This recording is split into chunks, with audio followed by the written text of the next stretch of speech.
إن الحمد لله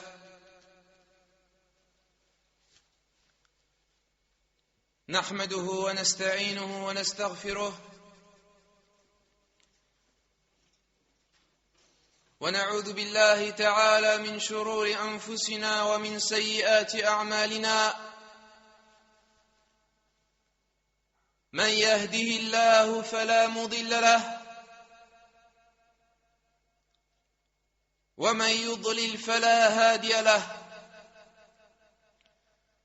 وأشهد أن لا إله إلا الله وحده لا شريك له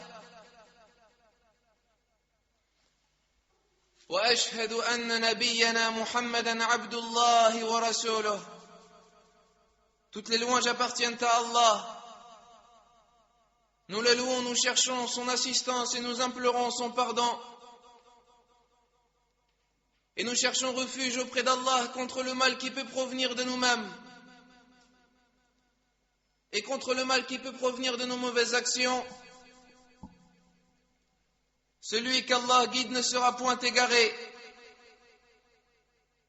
Celui qu'Allah égare ne trouvera jamais de guide. Et je témoigne que nul ne mérite d'être adoré en dehors d'Allah, l'unique sans associé. Et je témoigne que notre prophète Muhammad est son serviteur et son messager. يا أيها الذين آمنوا اتقوا الله حق تقاته ولا تموتن إلا وأنتم مسلمون. Ô vous qui croyez, craignez Allah comme il doit être craint et ne mourrez qu'en pleine soumission.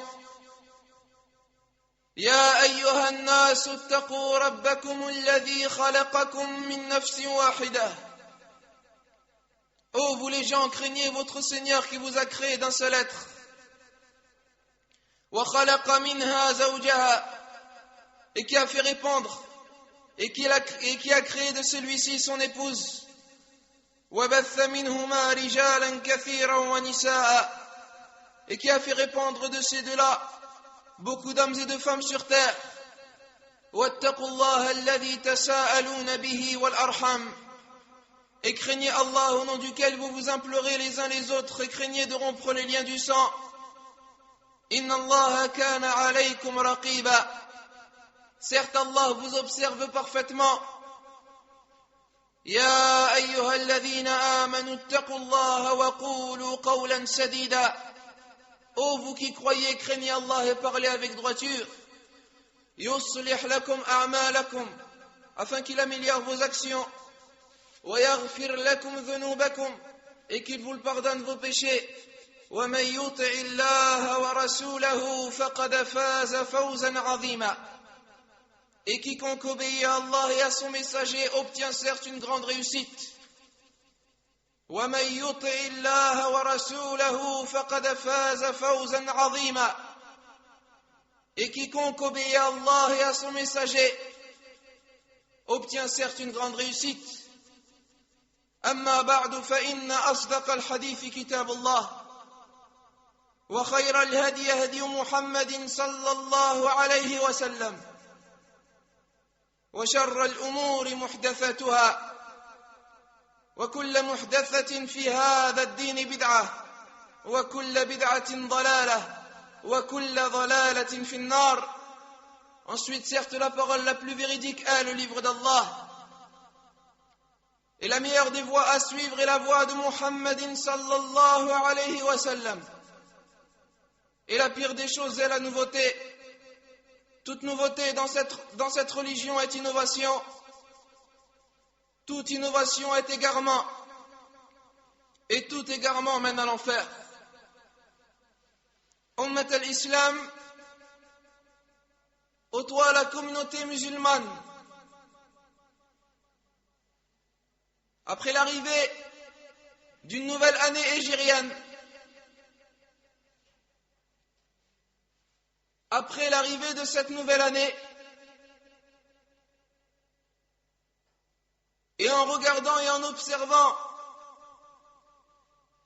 la situation et le cas de notre communauté Ayyuhal Ikhwa, il y va de soi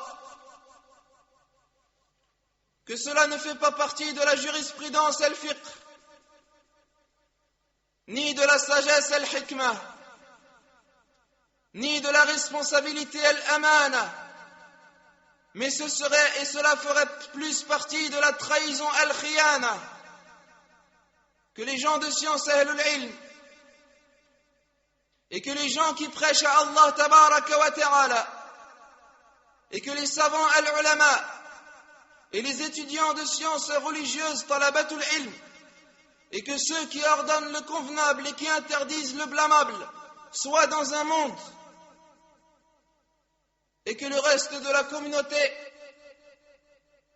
avec ses blessures et ses catastrophes et ses afflictions et ses difficultés, soit dans un autre monde. Car la guidée de Muhammadin sallallahu alayhi wa sallam est la guidée la plus complète. C'est lui qui nous a montré, à nous les prêcheurs à Allah tabaraka wa ta'ala, le bon chemin et la bonne voie et la bonne manière afin de guider et de prêcher à Allah Jalla wa Ala et d'améliorer les gens an-nas. Et dans cette guidée complète, les discours du messager d'Allah alayhi salatu wassalam et ses prêches et ses exhortations étaient liés avec ceux qui arrivaient à la communauté al-Ummah et ceux qui se passaient dans les rangs de ses compagnons ashabihi radiyallahu anhum. Et c'est pourquoi nous lisons dans beaucoup de hadiths quelle est la situation de personnes qui disent telle et telle chose.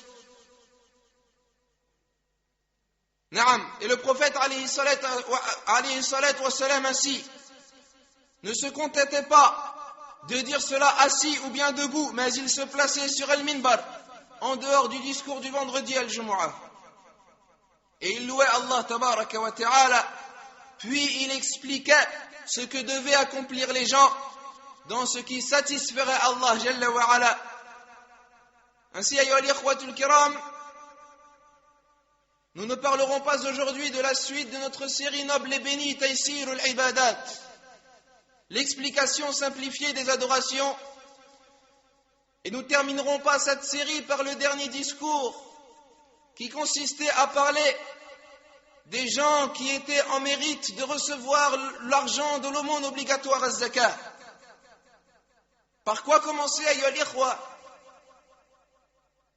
En observant les événements qui touchent cette communauté et en analysant la situation dans laquelle se trouve cette communauté de nos jours. Par quoi commencer, ayyuha al-ahbab? En apercevant cette communauté dans des afflictions et des tourments, dans des problèmes et des épreuves. Ce sont des événements qui font bouger des hautes montagnes ancrées. Et dans beaucoup d'endroits de la terre d'Allah tabaraka wa ta'ala, c'est pourquoi ce sont des événements dont il faut parler et sur lesquels il faut placer les lumières religieuses du livre d'Allah tabaraka wa ta'ala et de la sunnah du messager d'Allah sallallahu alayhi wa sallam. Ainsi vous entendrez de notre part, ayyuha al-ahbab, des versets évidents et clairs du livre d'Allah al-Aziz al-Karim et des hadiths authentiques de notre messager sallallahu alayhi wa sallam. Ce qui touche la communauté comme catastrophe, ayyuha al-ikhwa, et comme affliction, ibadallah. Allah nous a montré et nous a expliqué et nous a rappelé la cause de tout cela. La cause pour laquelle cette communauté se trouve dans cette situation. Et notre messager sallallahu alayhi wa sallam nous l'a également expliqué dans sa sunnah. Ayyuha al-ikhwatul kiram, soyez ainsi attentifs avec votre écoute et vos cœurs, car la véritable catastrophe est que nous ne lisons point le livre d'Allah Jalla wa Ala. Nous ne lisons pas Al-Qur'an, et lorsque nous le lisons, peu d'entre nous le comprennent. et peu d'entre nous saisissent ces sens. Ainsi, nous commençons par un hadith authentique, rapporté par l'imam Abu Daoud, selon Thawban radiyallahu anhu. Le messager d'Allah, sallallahu alayhi wa sallam, a dit: les communautés ne tarderont pas à s'appeler les unes les autres contre vous. Les communautés ne tarderont pas à s'appeler les unes les autres contre vous, comme s'inviteront des gens affamés sur un plat. Comme s'invitent des gens affamés sur un plat. Et alors les compagnons dirent, radiyallahu anhum, est-ce que parce que nous serons peu, ya Rasulallah? C'est-à-dire, est-ce que parce que nous serons en nombre inférieur? Et alors il répondit, sallallahu alayhi wa sallam, mais vous serez ce jour-là nombreux. Vous serez ce jour-là nombreux, mais vous serez tels des débris emportés par l'eau. Et Allah enlèvera la crainte du cœur de votre ennemi. Et il placera dans votre cœur al-wahan. Et alors les compagnons dirent, et qu'est-ce qu'al-wahan, ya Rasulallah? Et alors il répondit, sallallahu alayhi wa sallam, hubbu dunya wa karahiyatul maut. L'amour de ce bas monde et le fait de détester la mort. Que dire, ayyuha al-ahbab? Nous disons, innahu la yantiqu anil hawa, in huwa illa wahyu yuha. Il ne prononce rien sous l'effet de la passion, sallallahu alayhi wa sallam. La communauté musulmane, ayyuha al-ikhwatul kiram, de nos jours, est devenue tel un plat autorisé à manger. Et les autres communautés y sautent dessus, de toutes parts et de tous côtés. Il nous dit, sallallahu alayhi wa sallam, les communautés ne tarderont pas à s'appeler les unes les autres contre vous, comme s'appellent et comme s'invitent mutuellement des gens affamés à un plat. C'est une information dite par le messager d'Allah alayhi salatu wassalam. C'est un engagement et une promesse de la part de Rasulillah alayhi salatu wassalam. Na'am ayyuha al-ikhwa, cette communauté s'est affaiblie après force, et avilie après honneur, et divisée après union. L'éloigné avant le proche aurait été désireux de profiter de cette communauté, ainsi que le faible avant le fort, et le rabaissé avant le noble, après que la communauté musulmane a été une communauté redoutée, une communauté qui dominait ce monde et qui dirigeait pendant de longs siècles, et elle faisait accoster les navires du monde au bord de la plage de la paix et de la tranquillité et de la sécurité. Sur une courte période, cette communauté se trouve de nos jours en queue de train. Et les communautés s'appellent les unes les autres contre elles, comme s'invitent les gens affamés à un plat. Et ce qui s'est passé a été expliqué par le messager d'Allah sallallahu alayhi wa sallam. Il a expliqué la cause, il a expliqué la maladie, et il a expliqué également le remède et la guérison de cette maladie. Car cette communauté, ayyuha al-ikhwatul kiram, malgré son grand nombre, comme nous le dit le prophète alayhi salatu wassalam, c'est un grand nombre qui ne vous sert à rien. Il dit, ya Rasulallah, est-ce que cela nous arrivera à cause de notre faible quantité, à cause de notre faible nombre? Il répondit, alayhi salatu wassalam, non, mais vous serez ce jour-là nombreux. Et quel est le nombre de musulmans aujourd'hui de nos jours, ayyuha al-ikhwa? Ils sont plus qu'1 milliard et 250 millions. Et il a même été dit qu'ils étaient 1,5 milliard, le 5e de toute la planète. Ainsi, le royaume de la communauté, bihamdillahi azza wa jal, a touché l'Orient et l'Occident de toute la terre al-ard, comme nous l'a informé le prophète alayhi salatu wassalam dans un hadith rapporté par l'imam Muslim. Il nous dit, Allah Ta'ala m'a montré la terre jusqu'à ce que je vis son Orient et son Occident, et le royaume de ma communauté atteindra ce qu'on me montrera. Et le royaume de ma communauté atteindra ce qu'on me montrera. Le messager d'Allah alayhi salatu wassalam a montré ainsi que la communauté sera en grand nombre, mais c'est un grand nombre sans profit. Un grand nombre qui ne lui est d'aucune utilité. Vous serez à ce moment-là nombreux, vous serez à ce moment-là en grand nombre, mais tels des débris emportés par l'eau. Voyez-vous, ayyuha al-ikhwa, lorsque la pluie tombe, qu'est-ce qu'elle emporte et qu'est-ce qu'emporte l'eau à sa surface?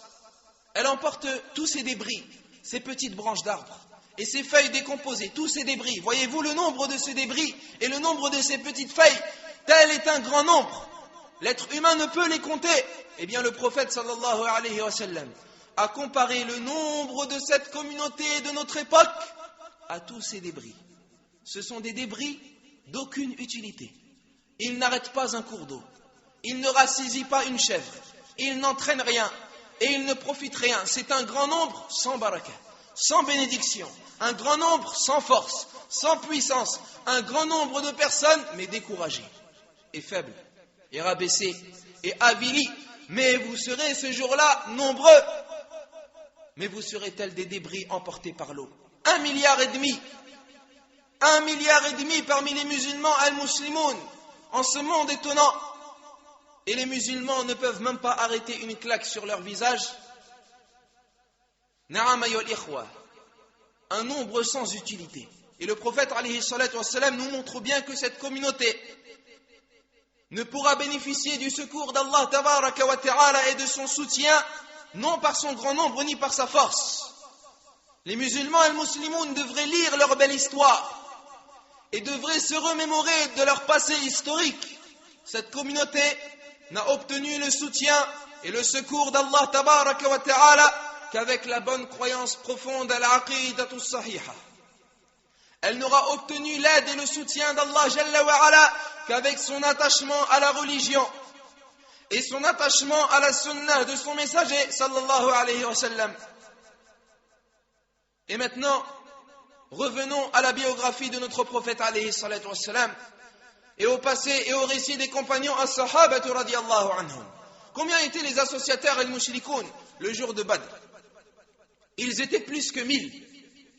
Et combien étaient les compagnons du prophète sallallahu alayhi wa sallam? Ils n'étaient qu'un peu plus que 300. Ils étaient 314 hommes. Ainsi, ils étaient moins nombreux et possédaient moins de provisions. Mais Allah tabaraka wa ta'ala les a secourus. Et Allah les a soutenus. Et Allah les a aidés. Et il nous a rappelé tabaraka wa ta'ala cette grande victoire en nous disant dans son livre sacré Al-Qur'an al-Karim: وَلَقَدْ نَصَرَكُمُ اللَّهُ بِبَدْرٍ وَأَنْتُمْ أَذِلَّةٌ. Allah vous aura donné la victoire à Badr alors que vous étiez faibles, alors que vous étiez peu nombreux. وَلَقَدْ نَصَرَكُمُ اللَّهُ بِبَدْرٍ وَأَنْتُمْ أَذِلَّةٌ. Allah vous a donné la victoire à Badr. Et Allah ne nous a pas dit وَلَقَدْ نُصِرْتُمْ. Vous avez gagné, vous avez eu la victoire. Non, وَلَقَدْ نَصَرَكُمُ اللَّهُ. Mais c'est Allah qui vous a donné la victoire. Ainsi, la victoire et le soutien et le secours et l'aide ne peut provenir que de lui, tabaraka wa ta'ala.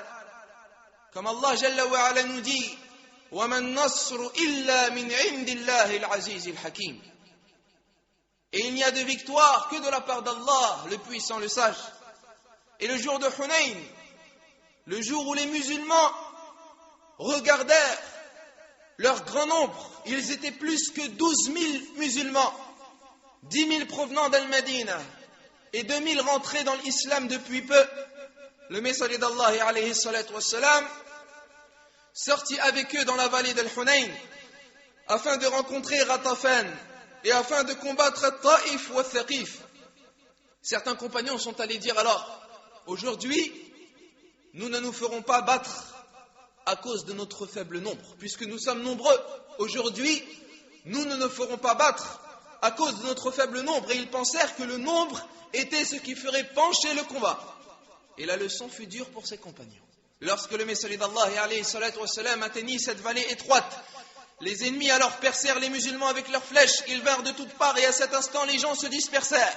Et les gens fuirent du messager d'Allah alayhi salatu wassalam et ne patienta parmi cette communauté que son prophète et 100 parmi ses compagnons.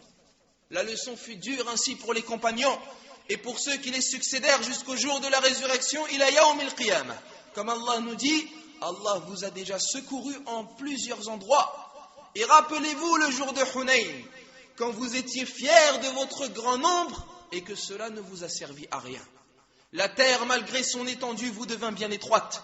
Puis vous avez tourné le dos en fuyard. Puis Allah a fait descendre sa quiétude sur son messager et sur les croyants.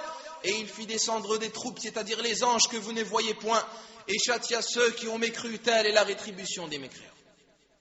Ainsi, nous devons comprendre cette leçon, ayyuhal ikhwa, que ce grand nombre que nous observons dans notre communauté n'a d'aucune utilité. Tant que la communauté musulmane, al-Ummatul Islamiyya, n'aura pas effectué et suivi les causes du secours d'Allah Jalla wa Ala. Comme le prophète alayhi salatu wassalam nous dit, et vous serez à ce moment-là nombreux et en grand nombre, mais vous serez tels des débris emportés par l'eau. Et regardez l'avertissement du prophète alayhi salatu wassalam à la suite de cela, qu'il a appuyé par le lemme du juron dans la langue arabe. Et il dit alors, et c'est lui qui ne prononce rien sous l'effet de la passion, et Allah enlèvera certes la crainte du cœur de vos ennemis. Vos ennemis ne vous craindront plus, malgré votre grand nombre. Ils ne vous craindront plus, pourquoi ? Car ils savent que votre grand nombre est tel des débris emportés par l'eau. Et qu'ils voient de par votre ardeur, et de par votre manifestation et vos pleurs, que votre cas et votre situation est le cas de pleurs d'un petit enfant et d'un nourrisson. Et Allah ôtera ainsi la crainte du cœur de vos ennemis. Ayyuhal ikhwatul kiram, il était un temps, à l'époque du messager d'Allah alayhi salatu wassalam, où les rois et les gouverneurs, lorsqu'ils entendaient le nom des califes, tel Omar ibn al-Khattab radiyallahu anhu, lorsque l'empereur romain ou bien le roi de Perse entendait le nom de Omar ibn al-Khattab radiyallahu anhu, son corps vibrait et sa peau frissonnait, son corps vibrait et la peur et la frayeur circulaient dans tout son corps à cause du fait d'avoir entendu le nom d'un seul compagnon parmi les compagnons du messager d'Allah alayhi salatu wassalam.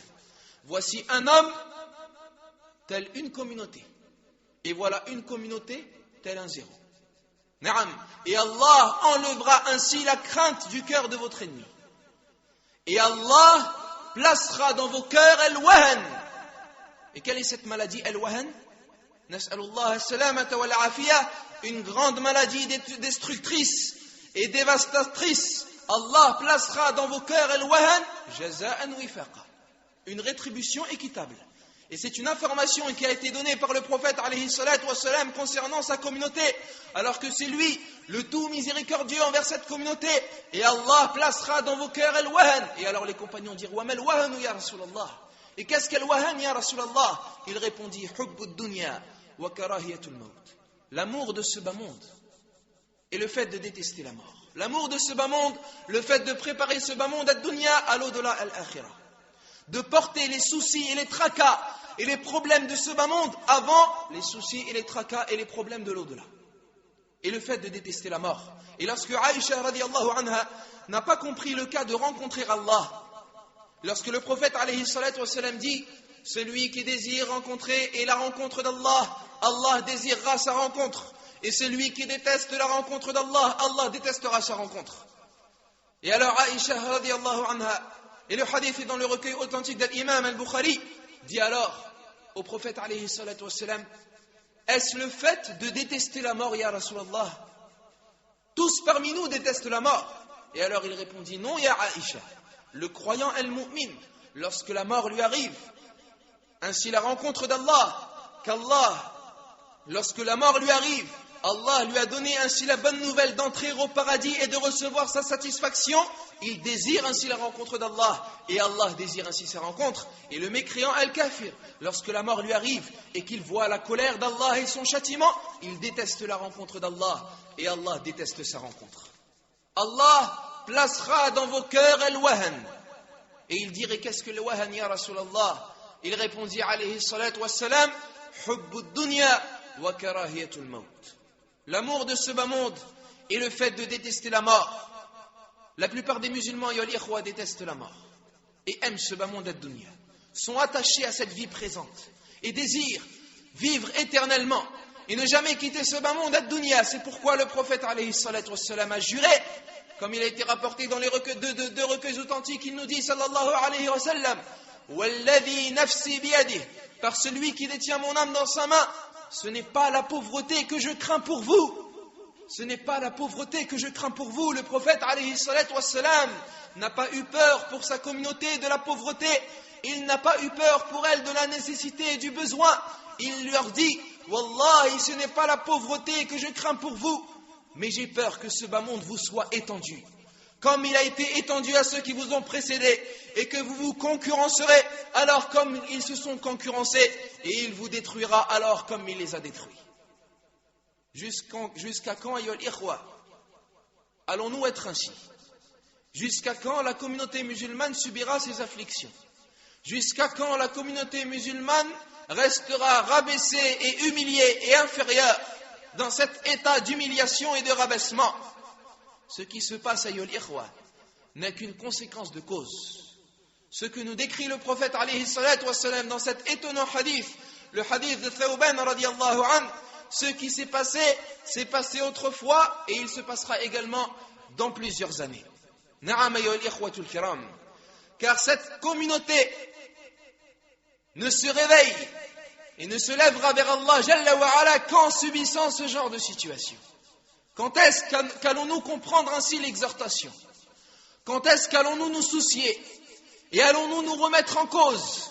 Et allons-nous nous poser des questions? Quand est-ce qu'allons-nous nous repentir à Allah Jalla wa Ala?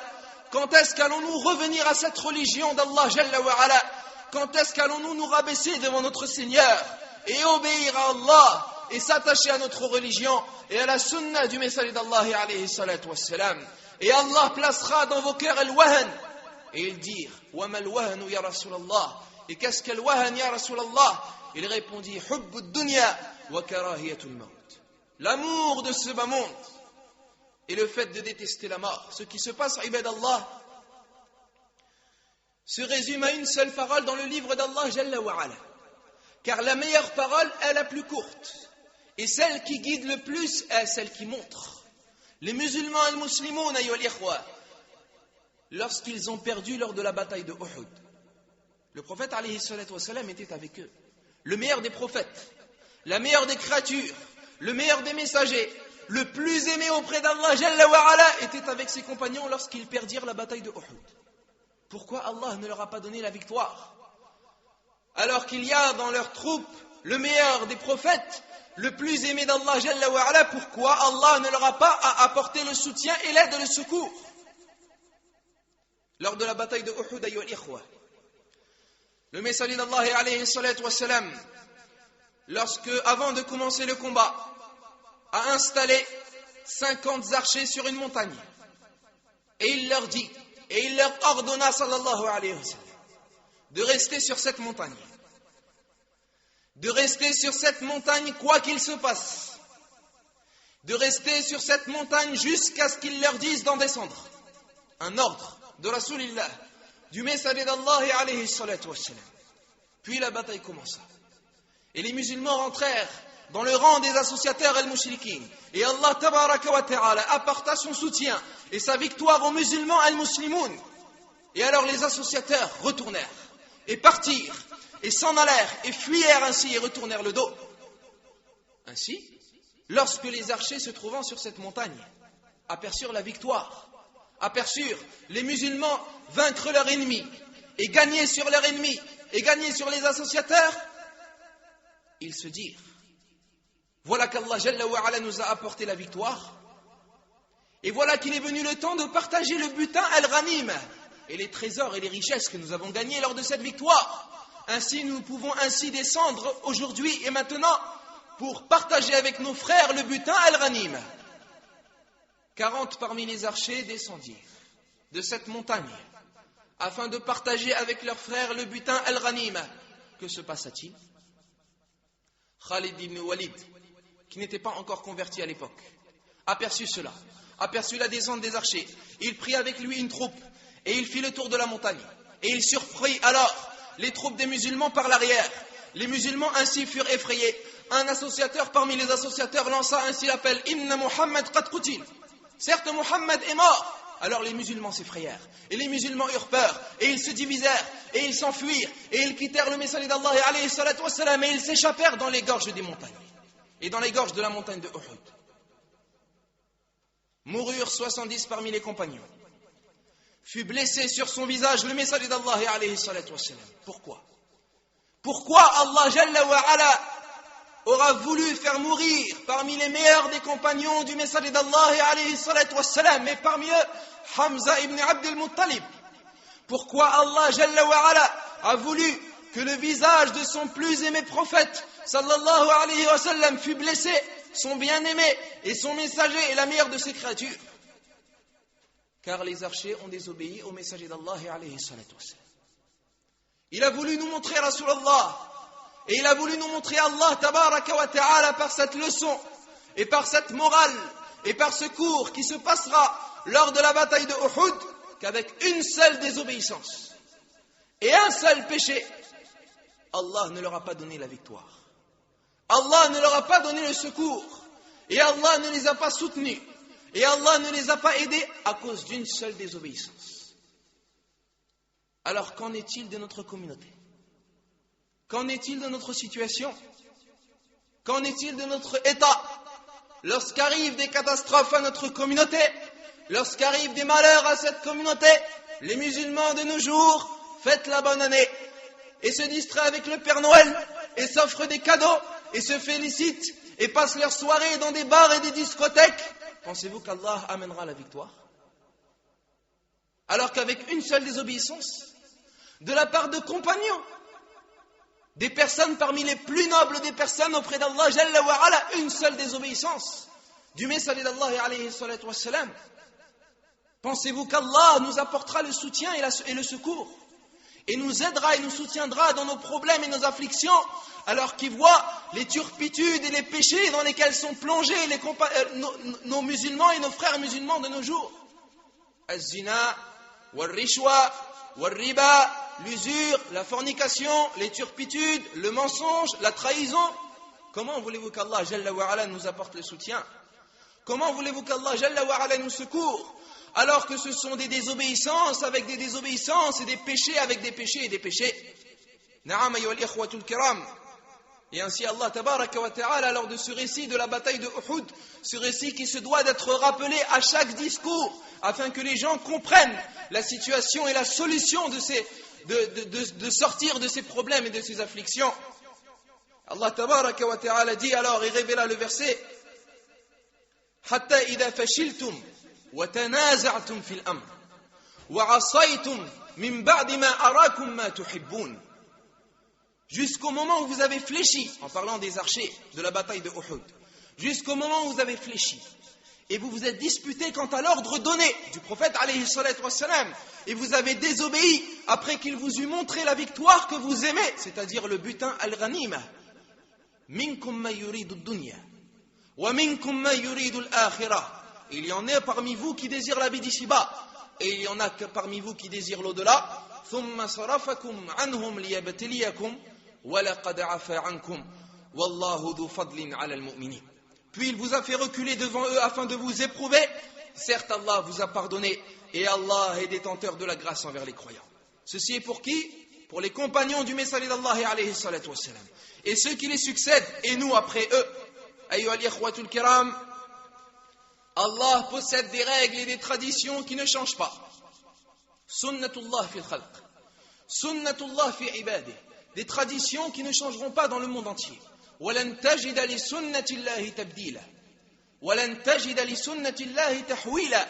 Tu ne verras pas de changement dans les traditions d'Allah et tu ne verras pas de modification dans les normes d'Allah. Et Allah a ainsi créé parmi ces normes et ces lois qui ne détiennent aucun défaut et qui ne se modifient pas et qui ne se déplacent pas, que le soutien et le secours est promis aux gens d'Al-Iman, est promis aux gens de la foi. Allah Jalla wa Ala a porté son engagement et sa promesse dans son livre sacré Al-Qur'an Al-Karim qu'il portera secours aux croyants et qu'il aidera les croyants et qu'il résoudra les problèmes des croyants et qu'il donnera victoire aux croyants. Ce sont des récits que nous lisons comme des annonces de bonnes nouvelles pour nous et pour nos frères, mais ils sont également aussi pour corriger des pensées erronées, pour corriger des mauvaises compréhensions sur Allah et des mauvaises compréhensions sur la religion d'Allah Jalla wa Ala. Écoute la parole d'Allah Tabaraka wa Ta'ala. Inna lanansuru rusulana. Inna lanansuru rusulana walladhina amanu fil hayati dunya wa yawma yaqumul ashhad. Nous secourrons certes nos messagers et ceux qui croient walladhina amanu dans la vie présente, tout comme le jour où les témoins se dresseront. Allah nous dit également wa inna jundana lahumul ghalibun. Et nos troupes certes auront le dessus. Et Allah nous dit également walillahi al-izzatu wa li rasulihi wa lil mu'minin walakinna al-munafiqina la ya'lamun.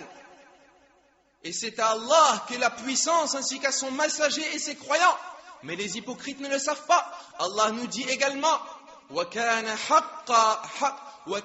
haqqan alayna nasrul mu'minin. Et c'est un devoir pour nous de secourir les croyants. Et Allah nous dit également am hasibtum an tadkhulul jannah wa lamma ya'tikum mathalul ladhina khalaw min qablikum massathumul ba'sa'u wad-dharra'u wa zulzilu hatta yaqula ar-rasulu wal ladhina amanu ma'ahu mata nasrullah ala inna nasrallahi qarib.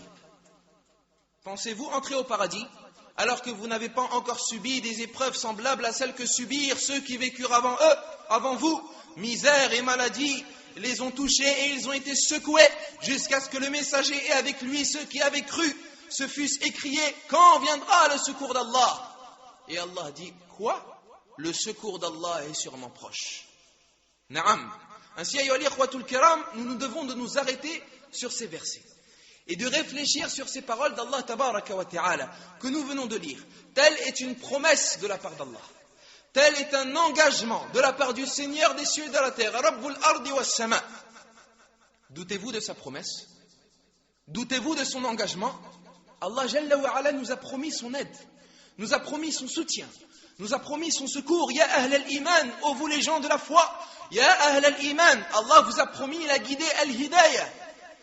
Allah vous a promis qu'il sera avec vous et qu'il vous guidera et qu'il vous élèvera, liyudhira. Huwa alladhi arsala rasulahu bil huda wa dinil haqq liyudhira ala ad-din kulli walau kariha al-mushrikun. Afin de la placer cette religion au-dessus de toutes les autres religions, en dépit de la version des associateurs. Ya ahl al-iman, ceci est un appel de la part d'Allah Jalla wa Ala, non de notre part. Allah Jalla wa Ala nous dit wa la tahinu wa la tahzanu wa antumul a'laun in kuntum mu'minin.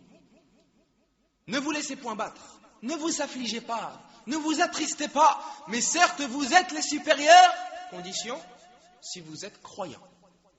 Si vous êtes croyants, il n'a pas dit in kuntum muslimin, si vous êtes musulmans. Il a dit in kuntum mu'minin, si vous êtes croyants. Ainsi nous devons nous arrêter de méditer afin d'expliquer cette promesse véridique de la part d'Allah Jalla wa Ala, car c'est lui le véridique dans sa parole.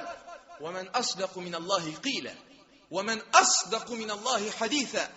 Et qui est plus véridique qu'Allah dans la parole? Et qui est plus véridique qu'Allah dans ses propos?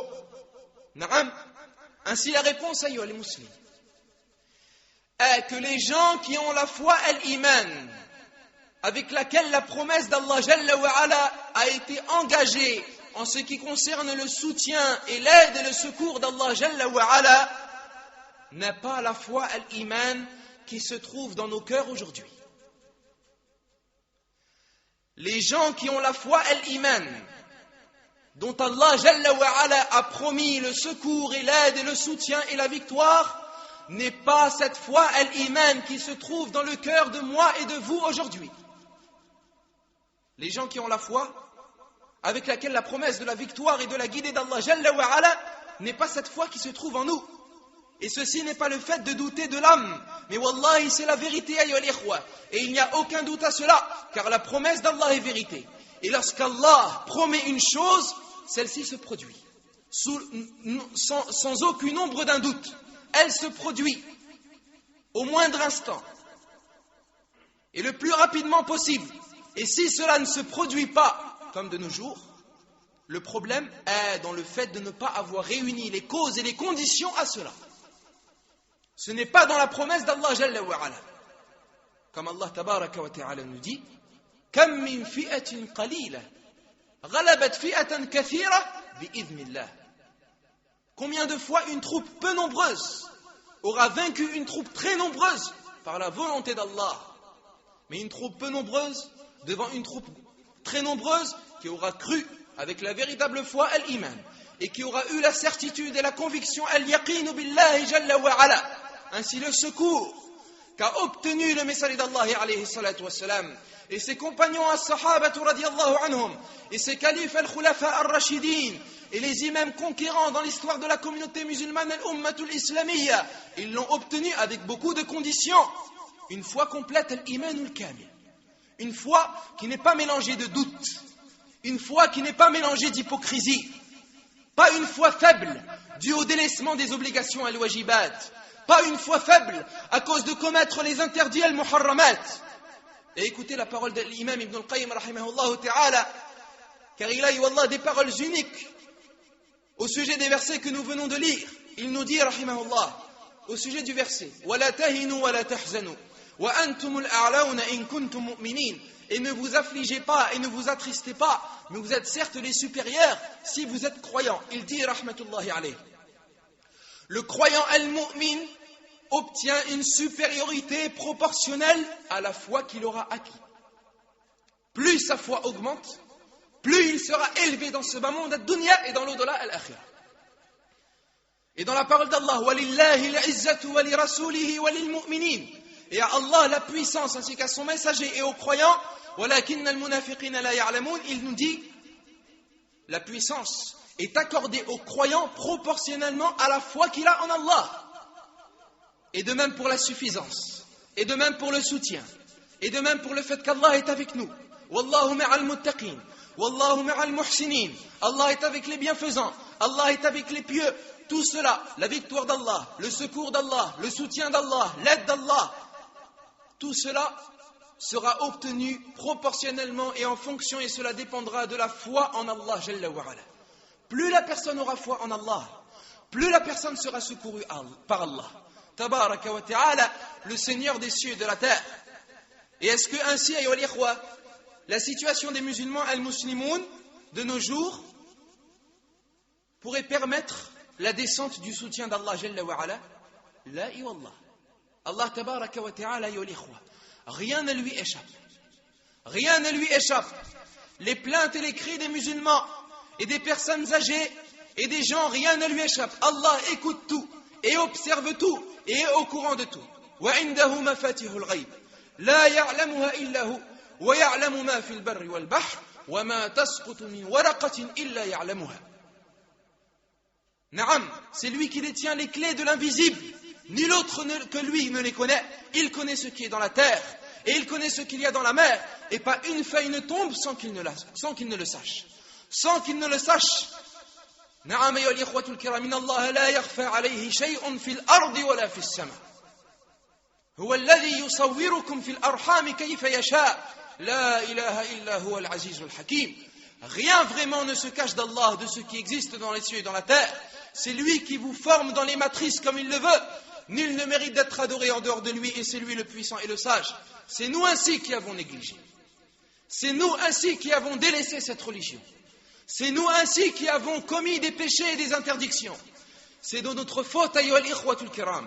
Et c'est nous qui avons commis des injustices envers nos âmes et envers nous-mêmes et envers Allah tabaraka wa ta'ala. Na'am ayyuha al-ikhwatul kiram. Ainsi, et ne pensez pas également que mes péchés et les vôtres ne sont pas la cause de ce qui se passe comme catastrophe à la communauté. Allah Tabaraka wa Ta'ala nous dit: et craignez une catastrophe qui n'affligera pas exclusivement les injustes d'entre vous. Ainsi, toutes les calamités, toutes les punitions, toutes les catastrophes ne descendent pas que sur une partie de personnes. Si cette partie aura été injuste ou aura désobéi, mais elle descend sur toute la communauté. Et la cause ainsi, comme Allah Tabaraka wa Ta'ala nous dit: قُلْ هُوَ مِنْ عِنْدِ أَنفُسِكُمْ. Réponds-leur, tout cela vient de vous-même. قُلْ هُوَ مِنْ عِنْدِ أَنفُسِكُمْ. Tout cela vient de vous-même. Les musulmans se sont fait battre dans la bataille de Uhud, comme nous l'avions dit. Et le nombre de ceux qui ont désobéi, les archers qui ont désobéi, était de 50. Et le nombre des musulmans avec le messager d'Allah alayhi salatu wassalam était de 700. Naam, 50 par rapport à 700. Combien reste-t-il? 650. Tout cela n'ont pas désobéi à Allah, n'ont pas désobéi au messager d'Allah alayhi salatu wassalam, mais ils ont mangé le fruit. Et ils ont mangé le résultat. Et ils ont mangé la conséquence de la désobéissance des archers. Ainsi de la désobéissance des gens et des péchés de leurs frères. Ainsi ce que touche nos frères de nos jours et dans tous les endroits et dans toutes les époques comme catastrophe et problème de la communauté est le résultat de toute notre situation et de toutes nos désobéissances et de tous nos péchés. Ainsi c'est pourquoi nous lançons un appel aux musulmans de tout l'Orient et de tout l'Occident de revenir à Allah tabaraka wa ta'ala et d'éviter de commettre des péchés à Allah, car telles sont leurs conséquences et tels sont leurs effets. Ainsi, si tu désobéis à Allah et si tu commets les interdits d'Allah et tu délaisses les obligations d'Allah Jalla wa Ala, sache que tout ce que ressent en ce moment même la communauté musulmane, tu fais partie de cette cause. Toi parmi tous les musulmans et moi parmi tous les musulmans. Ainsi, Allah tabaraka wa ta'ala parmi sa sagesse aura fait cela et aura voulu cela afin que les musulmans se réveillent et reviennent vers leur religion et reviennent vers leur Seigneur tabaraka wa ta'ala et implorent le pardon d'Allah azza wa jal et reviennent vers les mosquées et implorent Allah jalla wa ala et apprennent leur religion et se retournent vers les savants et les gens de science ahlul ilm. Qul huwa min indi anfusikum. Réponds-leur, cela vient de vous-même. Ainsi il est impossible que cette communauté obtienne le soutien d'Allah Jalla wa Ala si elle ne se retourne pas sincèrement aux règles d'Allah tabaraka wa ta'ala. Comment voulez-vous que cette communauté soit secourue? Comment voulez-vous que cette communauté soit soutenue alors qu'elle comporte toutes les caractéristiques qu'Allah Jalla wa Ala déteste? Observez les caractéristiques des musulmans de nos jours, ayyuhal ikhwatul kiram. Mensonge dans la parole. Et parmi les musulmans, il y en a qui mentent et qui commettent le mensonge al-kadhib. Ils ne tiennent pas leurs promesses et ils ne tiennent pas leurs engagements. Ils mangent illégalement des biens des gens. Tout cela fait partie des caractéristiques des musulmans de nos jours. Comment voulez-vous qu'Allah aide cette communauté? Et parmi les musulmans, il y en a qui mangent illégalement des biens des gens. Il y en a qui consomment l'usure al-riba. Écoutez la parole d'Allah tabaraka wa ta'ala. وَبِصَدِّهِمْ عَنْ سَبِيلِ اللَّهِ كَثِيرًا. Regardez avec moi, les caractéristiques que le Seigneur des cieux et de la terre, Rabbul Ardi wa Sama, déteste. Chez les autres peuples et encore plus chez le peuple des musulmans. Comment voulez-vous que nous obtenons la victoire alors que nous n'avons même pas gagné sur nous-mêmes, alors que nous n'avons même pas gagné sur nos âmes, alors que nous n'avons même pas réussi le combat sur notre propre âme? وَبِصَدِّهِمْ عَنْ سَبِيلِ اللَّهِ كَثِيرًا. Et à cause du fait qu'ils obstruent le sentier d'Allah à beaucoup de monde. La première caractéristique, le fait d'obstruer le sentier d'Allah à beaucoup de monde. D'accord. Les musulmans et les musulmans, il y en a parmi eux qui obstruent le sentier d'Allah Jalla wa Ala à beaucoup et beaucoup et beaucoup de monde. Voici un homme dirigeant d'une société. Il a des ouvriers travaillant pour lui. C'est un homme musulman. Ses ouvriers musulmans travaillent pour lui. Il interdit à ses ouvriers de prier à leur temps. Il interdit à ses ouvriers d'assister à la prière d'Al-Jumu'ah. Sad an sabilillah. Il obstrue le chantier d'Allah. Voici un père dans sa famille. Il interdit à son fils de porter la barbe. Il interdit à sa fille de porter al-hijab. Sad an sabilillah. Il obstrue le sentier d'Allah. Voici un directeur dans une école. Il déclare la guerre à la pudeur. Et il penche les filles écolières vers le vice et la perversité. Sad an sabilillah. Il obstrue le sentier d'Allah et ainsi de suite. Ainsi, il y a de nombreuses façons d'obstruer le sentier d'Allah. Un président dans une association, un responsable dans une association bienfaisante, ils obstruent le chantier d'Allah Jalla wa Ala pour gagner sur leur raison, pour désirer s'élever sur les créatures d'Allah Jalla wa Ala, pour désirer des intérêts de ce bas monde ad-dunya. Ainsi, obstruer le sentier d'Allah, cette caractéristique se trouve chez nous les musulmans et les musulmans. Comment voulez-vous que l'on obtienne le soutien d'Allah Jalla wa Ala? Allah nous dit وَبِصَدِّهِمْ عَنْ سَبِيلِ اللَّهِ كَثِيرًا وَأَخْذِهِمُ الرِّبَا وَقَدْ نُهُوا عَنْهُ. Et à cause de ce qu'ils ont pris comme intérêt usuraire. Et parmi les musulmans, il y en a qui profitent des intérêts usuraires et des intérêts bancaires al-riba, en multipliant démesurément le capital bancaire. Et ils disent il n'y a pas de péché à cela, mais al-riba c'est comme de la vente et c'est un commerce. L'usure interdit. Al-riba, ils osent dire que c'est de l'usure qui fructifie et que c'est du commerce, c'est que moi je fructifie mon argent et je ne profite de personne. Et ils ramènent des paroles philosophiques, voulant avec cela rendre caduque ce qui a été prouvé par les récits du livre d'Allah Azza wa Jal et de la Sunna concernant l'interdiction de l'usure, des intérêts usuraires al-riba. Et à cause de ce qu'ils prennent des intérêts usuraires.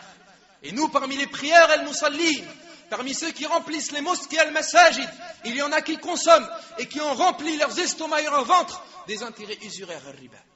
Ceux qui consomment les intérêts bancaires et les profits bancaires consomment l'usure al-riba. Et ceux également qui aident et qui font consommer l'usure sont dans la même situation que ceux qui consomment l'usure.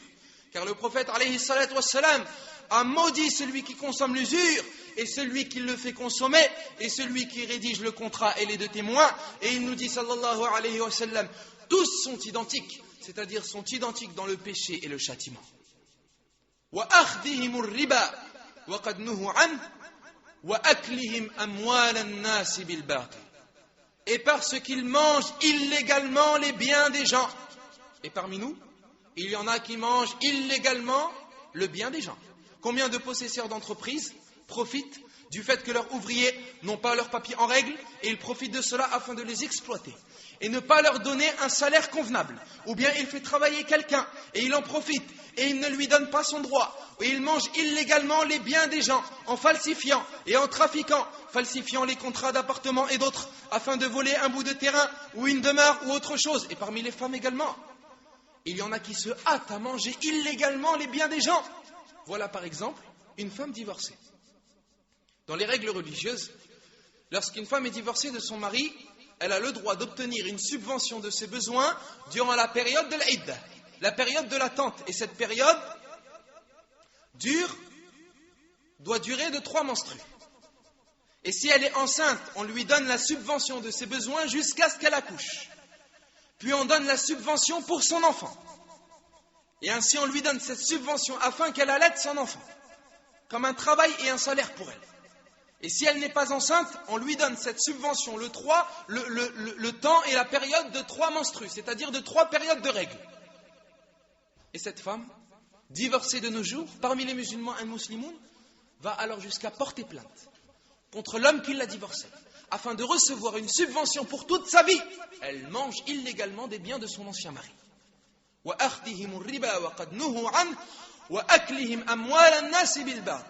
Et parce qu'il mange illégalement les biens des gens, et il se peut même que son père vienne la pousser à cela, ainsi que ses frères et ses oncles et ses proches. Et parmi les gens, il y en a qui interprètent et qui disent non, non, j'ai le droit de ces aides et de cet argent. L'interprétation, nas'alullah as-salamata wal afiyah. Il y en a parmi eux qui interprètent en disant que cet argent est autorisé, illicite. Et il y en a qui falsifient également leurs expériences personnelles et professionnelles afin d'obtenir des postes dont il n'a aucun droit. Na'am ayyuhal ikhwatul kiram.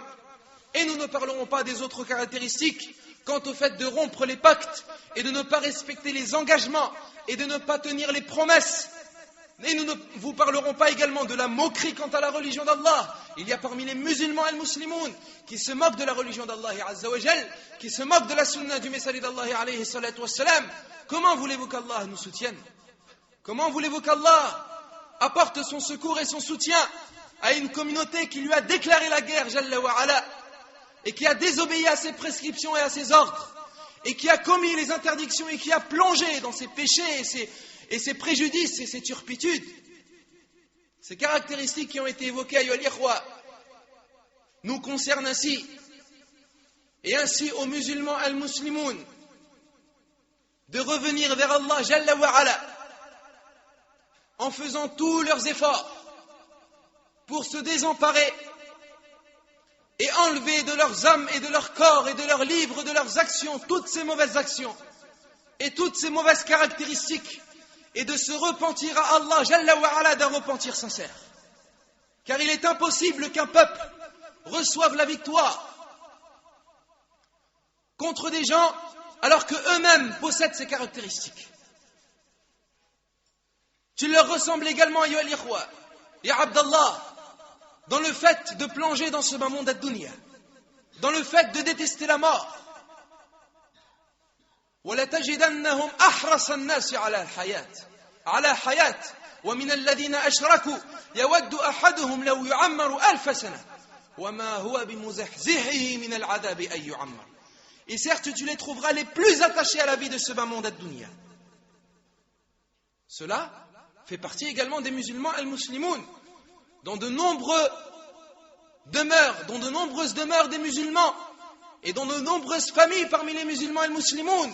Il y en a qui sont attachés à ce bas monde ad-dunya. Combien de musulmans veulent vivre éternellement sans qu'ils ne le disent verbalement et explicitement? Combien de musulmans construisent des villas et construisent des châteaux et veulent construire une demeure à la montagne et une demeure à la mer et une demeure dans la cité et une demeure, etc., etc.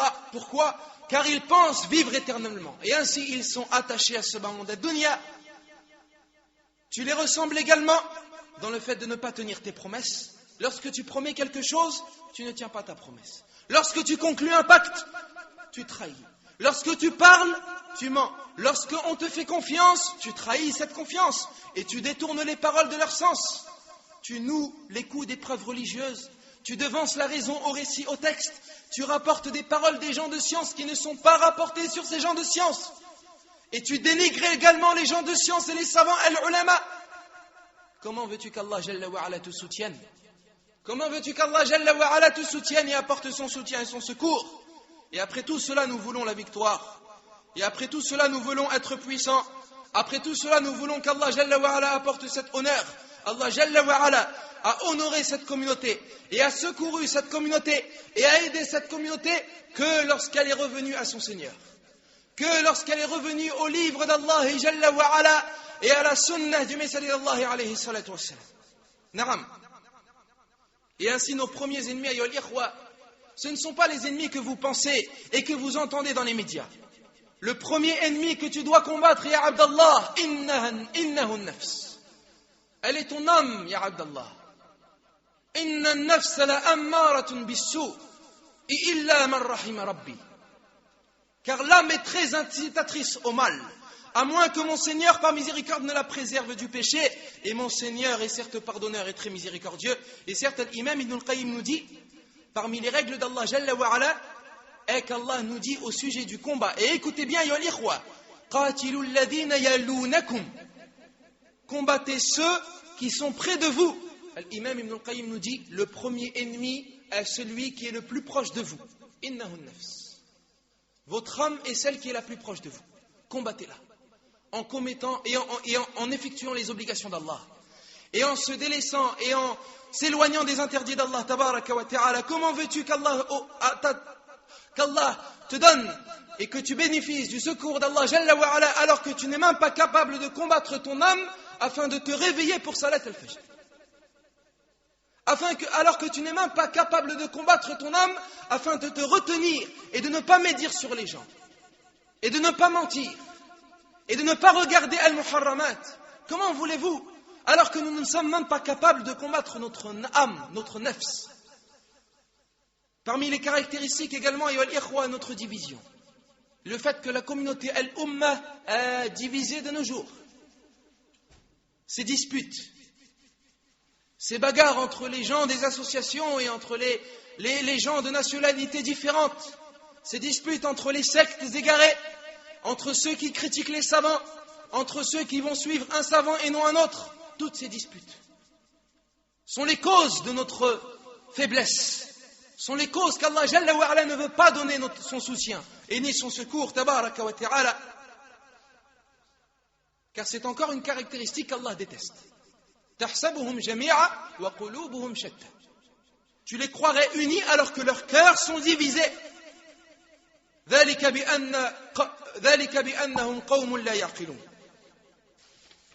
أيها الإخوة الكرام, voici ainsi une année hégirienne nouvelle, sanatin hijriyatin jadida, qui vient de nous arriver.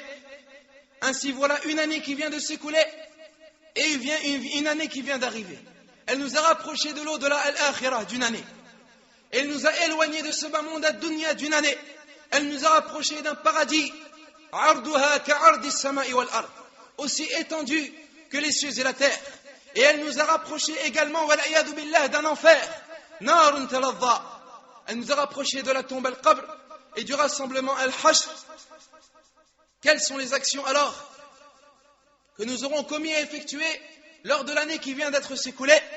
Car le fait de se juger est demandé et obligatoire, comme nous l'avions évoqué dans une précédente rencontre. Il incombe à nous de juger notre âme à chaque fin d'année, comme le fait le patron d'une entreprise à la fin de l'année pour le bilan de son entreprise. Il incombe à nous de juger notre âme. Qu'avons-nous avancé pour cette religion? Est-ce que nous nous sommes repentis? Est-ce que nous nous sommes éloignés de nos péchés? Est-ce que nous avons augmenté les bonnes actions?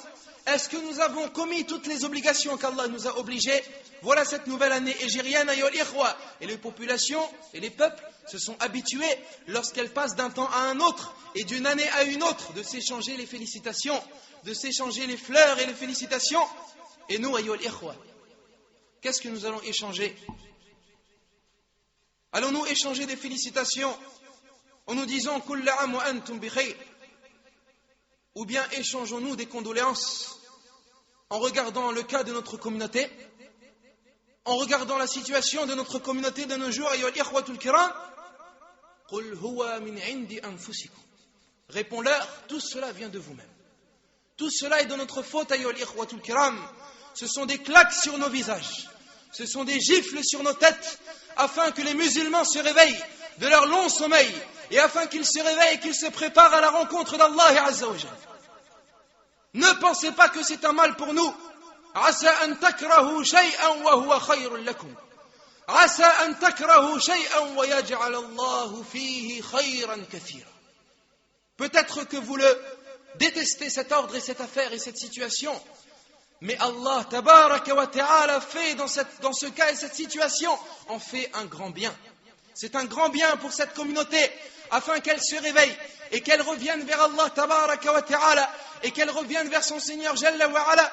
Telle est la promesse d'Allah tabaraka wa ta'ala, ayyuhal ikhwatul kiram. Et certes, la promesse se doit d'être respectée de la part d'Allah tabaraka wa ta'ala. Ainsi, il incombe ainsi, et notre dernier avertissement, ayyuhal ikhwatul kiram, est d'avertir les gens, et surtout les jeunes al-shabab, de ne pas se comporter comme se comportent de nombreux jeunes de nos jours. La solution et le soutien d'Allah Jalla wa ala ne viendra pas avec ce que font pas mal de jeunes de nos jours, ni par les manifestations, ni parmi ceux qui font exploser des bombes, ni parmi ceux qui créent de la terreur, soit chez les musulmans, soit chez les non-musulmans. Inna Allah la yuhibbul fasad. Inna Allah la yuhibbul mufsidin. Allah n'aime pas la corruption, Allah n'aime pas le désordre, Allah n'aime pas ceux qui sèment la corruption et les désordres sur terre. Ce n'est pas comme cela qu'Allah Jalla wa ala apportera la victoire et le soutien, car il y a parmi ceux qui osent semer le désordre sur terre, et parmi ceux qui font tuer des gens et qui font couler le sang de gens, parmi les mécréants et les musulmans, parmi ceux-là, il y en a qui ne prient même pas. Il y en a qui ne accomplissent même pas la prière à salat. Il y en a qui ne accomplissent même pas la prière d'Al-Fajr à la mosquée. Il y en a qui font ces actes, mais dont leurs ventres sont remplis d'usure al-riba. Il y en a qui font ces actes, mais dont la femme a enlevé al-hijab. Comment voulez-vous qu'ils obtiennent la victoire? Ce n'est pas par ces moyens. Ainsi, nous interdisons à tout musulman et à tout jeune ou âgé d'effectuer comme effectuent ces gens et d'effectuer ces actes terroristes et de semer la tentation et le désordre sur les communautés, qu'elles soient musulmanes ou non musulmanes. Car Allah n'aime pas la corruption, car Allah n'aime pas le désordre, et car le sang de ces gens est sacré auprès d'Allah Jalla wa ala. Et tout sang et toute âme auprès d'Allah Jalla wa ala, tu seras questionné sur elle le jour de la résurrection. Quel était le péché des compagnons de Uhud? Ils n'ont pas péché à cause de leur plaisir. Ils n'ont pas péché à cause du fait qu'ils ont contesté la religion d'Allah Jalla wa Ala ou bien l'ordre du prophète alayhi salatu wassalam. Là, ils ont péché, les compagnons de Uhud, à cause du fait de leur interprétation. Ils ont vu que le prophète alayhi salatu wassalam et ses compagnons avaient gagné sur leurs ennemis et ils ont déduit qu'ils devaient ainsi aider leurs frères afin de ramener les butins al-ghanima et ils ont déduit alors qu'il serait mieux qu'ils descendent de la montagne. Ainsi leur péché était un péché dû à leur interprétation, non à leur plaisir, non à leur contestation, ni au mensonge, ni au reniement de la religion d'Allah tabaraka wa ta'ala. Ainsi, ayyuha al-ikhwatul kiram, voilà ce que nous pouvons vous rappeler au sujet de ce que ressent en ce moment dans tout endroit la communauté musulmane, al-ummatul islamiyya. Cela à la cause, ayyuha al-ikhwatul kiram, la cause de notre éloignement et le fait que nous avons oublié Allah tabaraka wa ta'ala. Allah tabaraka wa ta'ala nous dit: Ya ayyuha alladhina amanu in tansurullah yansurkum wa yuthabbit aqdamakum wa kadhalika nunji al-mu'minin. Allah tabaraka wa ta'ala nous dit: oh vous qui croyez, si vous portez victoire à Allah, Allah vous rendra victoire et il raffermira vos pas. Et Allah nous dit également: c'est ainsi que nous sauvons les croyants. Ainsi, portez victoire à la religion d'Allah, apprenez votre religion, revenez vers les mosquées et vers les lieux d'apprentissage de la religion d'Allah Jalla wa Ala. Repentissez-vous à Allah tabaraka wa ta'ala de repentir sincère. Regrettez vos péchés, ayyuha al-ikhwatul kiram, et pensez à votre communauté et revenez et essayez de suivre la biographie des compagnons et des pieux prédécesseurs as-salafus salih, afin qu'Allah vous apporte le soutien et le secours, et qu'il vous apporte ce soutien dans la religion d'Allah tabaraka wa ta'ala.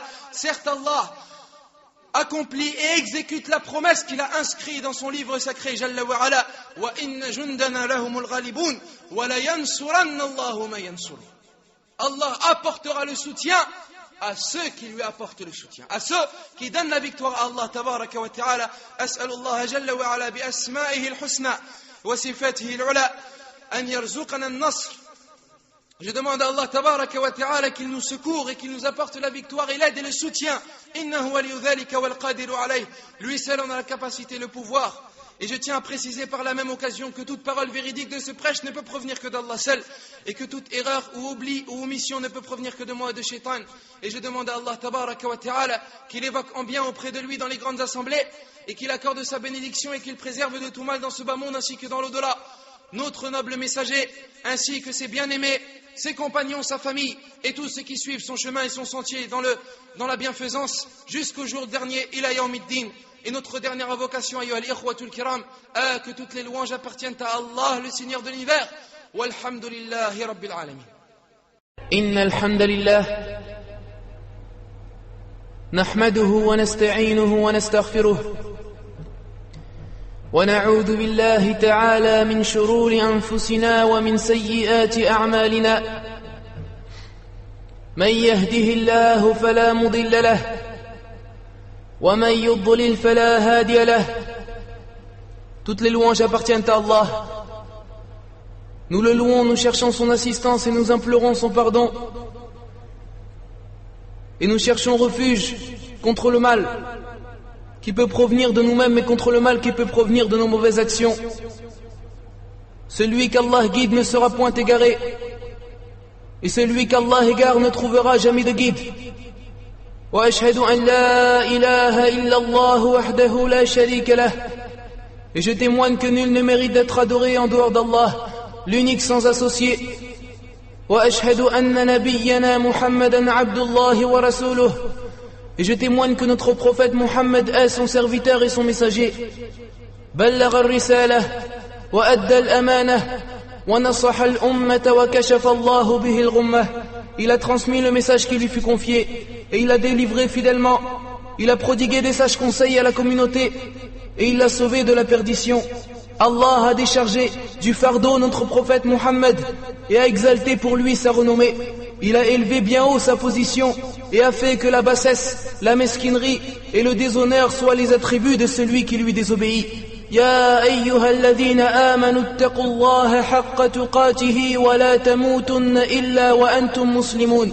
Ô vous qui croyez, craignez Allah comme il doit être craint et ne mourrez qu'en pleine soumission.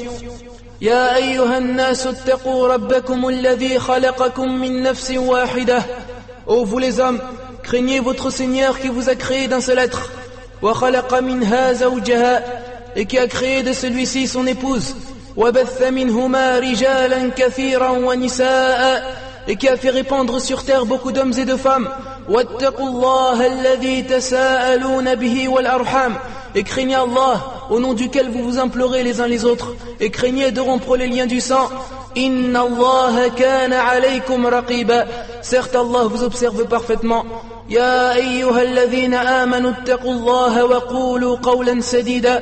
Ô vous qui croyez, craignez Allah et parlez avec droiture. Yuslih lakum a'malakum, afin qu'il améliore vos actions.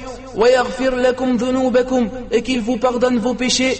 Wa man yuti'illaha wa rasulahu faqad faza fawzan 'azima. Et quiconque obéit à Allah et à son messager obtient certes une grande réussite. Ensuite, amma ba'd, fa inna asdaq al-hadith kitabullah. Certes, il n'y a rien de plus authentique que le livre d'Allah Azza wa Jal. وخير الهدي هدي محمد صلى الله عليه وسلم. Il n'y a pas de meilleure voie que la voie du prophète alayhi salatu wassalam. وشر الأمور محدثاتها, et les pires choses sont les nouveautés. وكل محدثة في هذا الدين بدعة, et toute nouveauté est innovation. وكل بدعة ضلالة, et toute innovation mène à l'égarement. وكل ضلالة في النار, et tout égarement mène à l'enfer. Ummat al-Islam, ô toi la communauté musulmane, au regard des événements surprenants et au regard des actions étranges commises dans les banlieues et en province et qui ont contaminé d'autres capitales dans d'autres pays, nous nous devons d'analyser ces événements du point de vue de notre religion, car ce n'est pas de la sagesse que les prêcheurs et les prédicateurs, que les savants et ceux qui appellent à la religion d'Allah Jalla wa Ala soient sur une rive et que le reste de la communauté soit sur une autre rive. Depuis 9 jours environ, et peu avant la fin du mois de Ramadan, ces événements ont éclaté. Des événements qui sont l'œuvre de nos enfants et des gens ayant notre couleur de peau.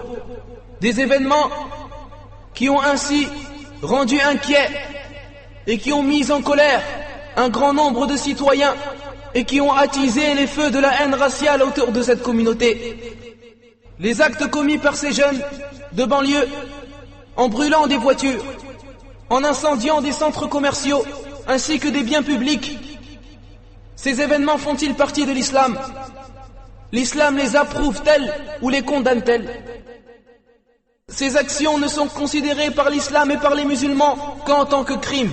En effet, Allah Jalla wa Ala a condamné à plusieurs reprises le fait de semer la discorde sur terre. En effet, lorsqu'Allah a créé Adam alayhi salam, les anges ont soulevé la problématique suivante. Ils avaient peur que Adam alayhi salam et ses descendants sèment la discorde sur terre.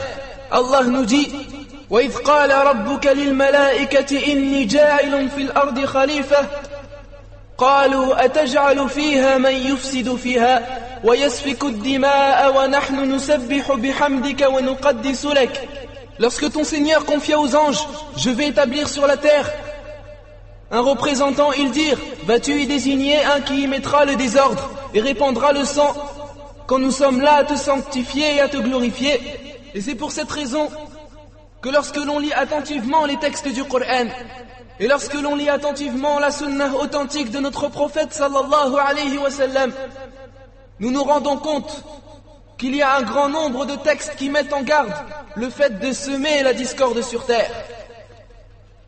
Car seuls les despotes et seuls les criminels sèment la discorde sur terre. Seuls les criminels sèment le désordre sur terre. Et cela fait partie des attributs des ennemis d'Allah et des ennemis de ses prophètes. Et cela fait partie également des attributs des hypocrites. Lorsque Salih alayhi salam a appelé son peuple à adorer Allah, il y avait parmi sa tribu Thamoud 9 jeunes qu'Allah a qualifiés de semeurs de désordre. Allah nous dit: وَكَانَ فِي الْمَدِينَةِ تِسْعَةُ رَهْطٍ يُفْسِدُونَ فِي الْأَرْضِ وَلَا يُصْلِحُونَ. Et il y avait dans la ville un groupe de 9 individus qui semaient le désordre sur terre et ne faisaient rien de bon. Et de même lorsque Shu'aib alayhi salam a appelé son peuple à adorer Allah le Très-Haut, parmi les choses contre lesquelles il les a mis en garde, il leur a dit وَلَا تُفْسِدُوا فِي الْأَرْضِ بَعْدَ إِصْلَاحِهَا, et ne commettez pas de la corruption sur la terre après sa réforme. Et cela de la même manière avec laquelle a agi Moussa alayhi salam, et Allah nous dit à ce sujet Inna Allah la yuslihu amal al-mufsidin, car Allah ne fait pas prospérer ce que font les fauteurs de désordre. Et de même ce qu'Allah a cité au sujet de Fir'aun, Allah nous dit Inna Fir'auna ala fil ard wa ja'ala ahlaha shiya'a yastad'ifu ta'ifatan minhum yudabbihu abna'ahum wa yastahyi nisa'ahum innahu kana min al-mufsidin. Fir'aun est hautain sur terre. Il répartit en clans ses habitants afin d'abuser de la faiblesse de l'un d'eux. Il égorgeait leurs fils et laissait vivantes leurs femmes. Il était vraiment parmi les fauteurs des désordres. Allah a également dit, au moment où Fir'aun était dans l'agonie de la mort, et il voulait se repentir, Al-ana wa qad asayta qablu wa kunta min al-mufsidin. Lorsqu'il voulait se repentir, Allah lui dit, maintenant, alors qu'auparavant tu as désobéi et que tu as été du nombre des corrupteurs. Allah n'aime certes pas les semeurs de désordre. Et d'ailleurs le message de tous les prophètes alayhimus salatu wassalam a été d'inciter les gens à ne pas semer le désordre sur terre. Et semer le désordre sur terre fait également partie des attributs des hypocrites. Allah nous dit dans Surat Al-Baqarah وَمِنَ النَّاسِ مَنْ يُعْجِبُكَ قَوْلُهُ فِي الْحَيَاةِ الدُّنْيَا وَيُشْهِدُ اللَّهَ عَلَى مَا فِي قَلْبِهِ وَهُوَ أَلَدُّ الْخِصَامِ. Il y a parmi les gens celui dont la parole sur la vie présente te plaît et qui prend Allah à témoin de ce qu'il a dans le cœur, tandis que c'est le plus acharné disputeur. وَإِذَا تَوَلَّى سَعَى فِي الْأَرْضِ لِيُفْسِدَ فِيهَا وَيُهْلِكَ الْحَرْثَ وَالنَّسْلَ وَاللَّهُ لَا يُحِبُّ الْفَسَادَ. Dès qu'il tourne le dos, il parcourt la terre pour y semer le désordre et saccager culture et bétail, et Allah n'aime pas le désordre. وَإِذَا قِيلَ لَهُ اتَّقِ اللَّهِ أَخَذَتْهُ الْعِزَّةُ بِالْإِثْمِ فَحَسْبُهُ جَهَنَّمَ وَلَبِئْسَ الْمِهَادُ. Et quand on lui dit crains Allah, l'orgueil criminel s'empare de lui, l'enfer lui suffira, et quel mauvais lit certes. Et l'imam Ibn Kathir a dit que la vie des êtres humains repose sur la culture et le bétail. Et lorsqu'Allah nous dit il part saccager culture et bétail, de nos jours le bétail représente les moyens de transport. Les hypocrites prétendent également qu'ils sont des réformateurs. En effet, Allah nous dit وَإِذَا قِيلَ لَهُمْ لَا تُفْسِدُوا فِي الْأَرْضِ قَالُوا إِنَّمَا نَحْنُ مُصْلِحُونَ. Et quand on leur dit ne semez pas la corruption sur terre, ils disent au contraire nous ne sommes que des réformateurs. أَلَا إِنَّهُمْ هُمُ الْمُفْسِدُونَ وَلَكِنْ لَا يَشْعُرُونَ. Et certes ce sont eux les véritables corrupteurs, mais ils ne se rendent pas compte.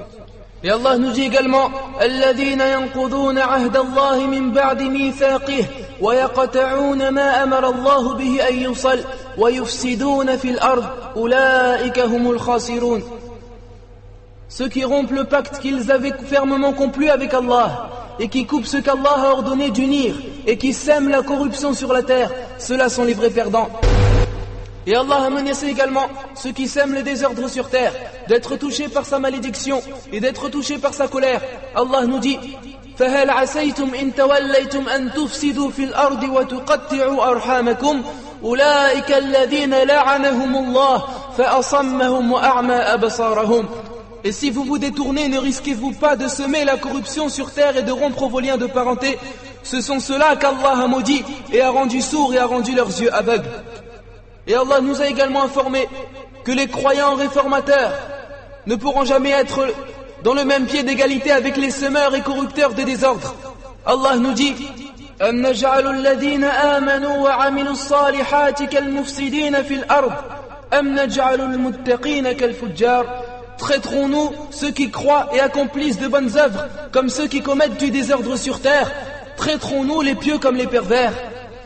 Allah nous a également dit que le paradis ne sera la demeure qu'aux pieux qui font de bonnes actions. Ainsi les musulmans doivent toujours être des gens appréciables et toujours des gens réformateurs, ne commettant que des bonnes œuvres. Les musulmans n'ont jamais été des semeurs de désordre sur terre. Quel a été le comportement du prophète sallallahu alayhi wa sallam et de ses compagnons à Mecca, malgré avoir été maltraités par les Mécois? Ont-ils brûlé les maisons de leurs ennemis? Ont-ils semé du désordre? Bien au contraire, alors que les compagnons se faisaient martyriser, alors que les compagnons se trouvaient dans une situation tout à fait contraire à la situation de ces jeunes de banlieue qui n'ont jamais été maltraités ni martyrisés. Wa inna lillahi wa inna ilayhi raji'un. Ces actes criminels ne peuvent être en aucun cas agréés ni par le livre d'Allah Azza wa Jal et ni par la tradition du prophète sallallahu alayhi wa sallam. Et l'islam et les musulmans condamnent ces actions et nous ne devons pas agir selon nos sentiments. Il faut toujours agir selon la directive du Coran et de la Sunna. Les textes qui viennent d'être cités prouvent et mettent à l'évidence que ces actes sont interdits et que ces actes sont illicites au regard de l'islam. Et d'autre part, elles sont illicites car elles représentent une injustice. Et Allah s'est interdit d'être injuste à lui-même et il a également interdit d'être injuste envers les serviteurs. Et Allah a également interdit aux musulmans de se montrer injuste envers son frère. Allah nous dit: إنما السبيل على الذين يظلمون الناس ويبغون في الأرض بغير الحق أولئك لهم عذاب أليم. Il n'y a de voie et de recours que contre ceux qui lèsent les gens et commettent des abus contrairement au droit sur la terre. Ceux-là auront un châtiment douloureux. Ce verset représente une grande menace de la part d'Allah Azza wa Jal à ceux qui se montrent injustes envers les gens. Et après avoir mis en évidence cette menace, Allah nous incite dans le verset suivant à se montrer pardonneur. En effet, même si le musulman est agressé, il est préférable pour lui de se montrer pardonneur. Allah nous dit: وَلَمَنْ صَبَرَ وَغَفَرَ إِنَّ ذَلِكَ لَمِنْ عَزْمِ الْأُمُورِ. Et celui qui patiente, celui qui se montre endurant et se montre pardonneur, et c'est certes parmi les meilleures choses à faire. Que l'agression soit verbale ou physique, il est préférable pour le croyant qu'il pardonne et qu'il patiente, qu'il se montre endurant. Et écoutez bien cet exemple, un exemple de patience que nous a montré le compagnon Abu Bakr radiallahu anhu, un exemple rapporté par l'imam Ahmed dans son recueil, selon Abi Hurayrata radiallahu anhu. Abu Bakr était assis aux côtés du prophète sallallahu alayhi wa sallam, et un homme a insulté Abu Bakr. Celui-ci n'a pas dit un mot. Alors le prophète alayhi salatu wassalam montrait son étonnement et souriait. Et lui non plus n'a rien dit. Et qui est Abu Bakr? Ce n'est pas un jeune de banlieue. Abu Bakr s'est fait insulter devant le prophète alayhi salatu wassalam. Il n'a pas dit un mot. Et le prophète alayhi salatu wassalam a montré son étonnement et a souri. Mais l'homme ne cessa pas et continua à l'insulter. Alors Abu Bakr se leva et commença à lui répondre. Et alors le prophète alayhi salatu wassalam se leva et partit. Ensuite, Abu Bakr se leva et suivit le messager d'Allah alayhi salatu wassalam et lui dit: Ya Rasulallah, as-tu entendu ce qu'il m'a dit et toutes les insultes qu'il a dit envers moi? Et à la fin je n'ai pas pu supporter et je me suis levé pour me défendre. Alors le messager d'Allah, et écoutez bien ce qu'il lui a dit, sallallahu alayhi wa sallam, lui dit: quand il t'insultait et que tu restais assis, il y avait un ange qui te défendait. Mais quand tu t'es levé et que tu t'es mis à lui répondre, un démon s'y est mêlé, et je n'ai alors pas voulu rester dans une réunion dans laquelle un démon fait partie. Et le prophète alayhi salatu wassalam lui a alors conseillé de se montrer endurant et de patienter. Il ne faut montrer de la sympathie pour ces jeunes, ni les héberger ni les aider. En effet, le prophète alayhi salatu wassalam a dit: Allah a maudit toute personne qui abrite quelqu'un qui sème le désordre. Et il a dit: Allah a maudit celui qui maudit ses parents. Allah maudit donc celui qui abrite et qui aide à semer le désordre.